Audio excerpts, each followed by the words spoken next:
Hello ছাত্রছাত্রীরা, সবাইকে স্বাগত। আজকের এই ক্লাসে আমি তোমাদের জীবন বিজ্ঞানের শিক্ষক। চলো, আজ আমরা একসাথে একটা খুবই ইন্টারেস্টিং উদ্ভিদ হরমোনের গল্প জেনে নিই। আচ্ছা, আমাদের মাথায় যে খুশকির সমস্যা হয়, তোমরা কি জানো ওটা কেন হয়? ওটা আসলে এক ধরনের ফাঙ্গাল ইনফেকশন, মানে ছত্রাকের সংক্রমণ। তবে শুধু যে আমরাই এই ফাঙ্গাসের পাল্লায় পড়ি তা কিন্তু নয়, উদ্ভিদরাও কিন্তু এর থেকে ছাড়া পায় না। তোমরা হয়তো দেখে থাকবে অনেক সময় গাছের পাতায় কেমন ছোপ ছোপ দাগ হয় বা গাছের গোড়া পচে যায়। এই সবই কিন্তু ফাঙ্গাল ইনফেকশনের জন্যই হয়।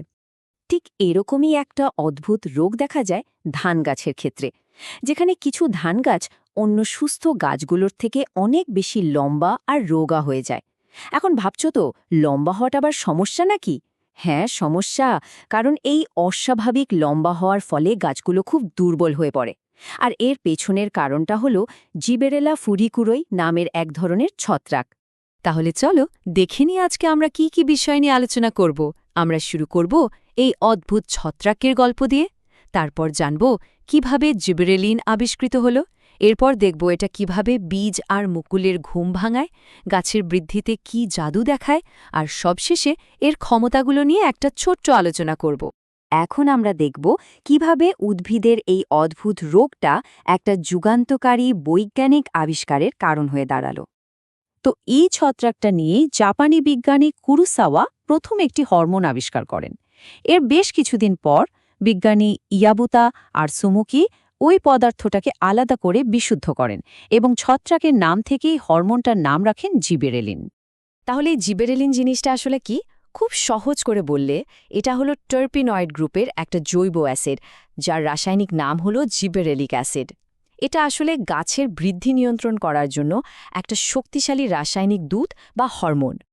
আর সবচেয়ে মজার ব্যাপার কি জানো?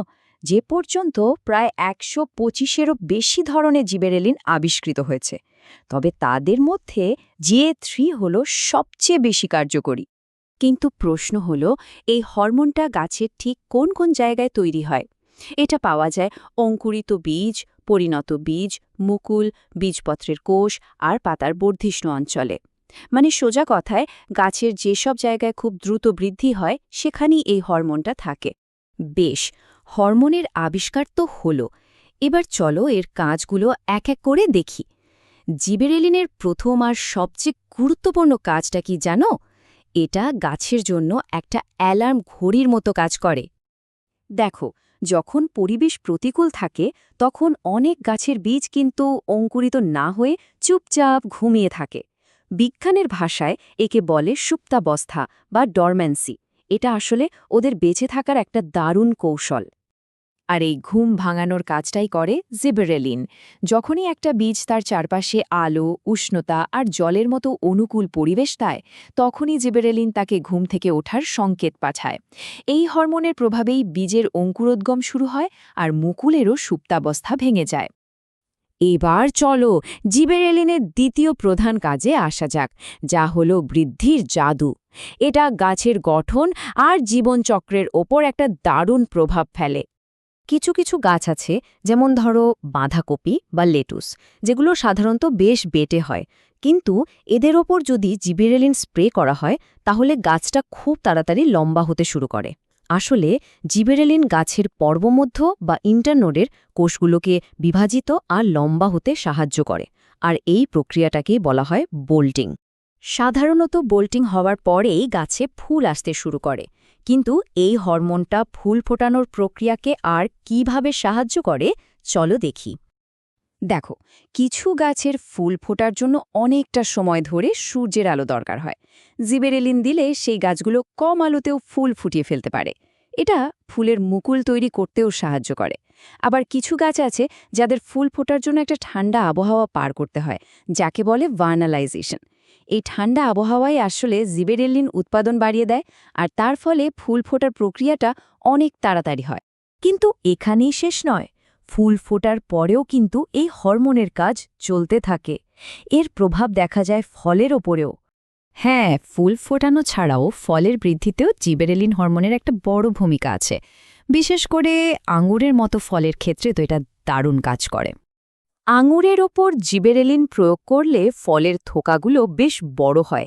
আমরা বাজারে যে বড় বড় আঙুর দেখি তার বেশিরভাগই কিন্তু এই জিবেরেলিন প্রয়োগের ফল। এছাড়াও এটা পাতার পত্ররন্ধ্র বা স্টোমাটা খুলতে সাহায্য করে, যার ফলে প্রস্বেদন বা বাষ্পমোচনের হারও বেড়ে যায়। তাহলে আমরা জিবেরেলিনের বেশ কয়েকটা কাজ সম্পর্কে জানলাম। চলো সব শেষে একবার এক নজরে ঝালিয়ে নেওয়া যাক এর প্রধান কাজগুলো কি কি। তাহলে আমরা পরিষ্কার বুঝে গেলাম যে জিবরেলিন হরমোন কি কি করে। প্রথমত, এটা বীজ আর মুকুলের ঘুম ভাঙায়। দ্বিতীয়ত, পর্বমধ্যের দৈর্ঘ্য বাড়িয়ে গাছকে লম্বা করে। তৃতীয়ত, ফুল ফোটাতে সাহায্য করে। চতুর্থত, ফলের বৃদ্ধি ঘটায়। এবং পঞ্চমত, পত্ররন্ধ্র খুলতেও সাহায্য করে। আজকের আলোচনা তাহলে এই পর্যন্তই। আশা করি তোমরা জিবেরেলিন হরমোন আর উদ্ভিদের জীবনের গুরুত্বপূর্ণ ভূমিকা সম্পর্কে একটা স্পষ্ট ধারণা পেয়েছ।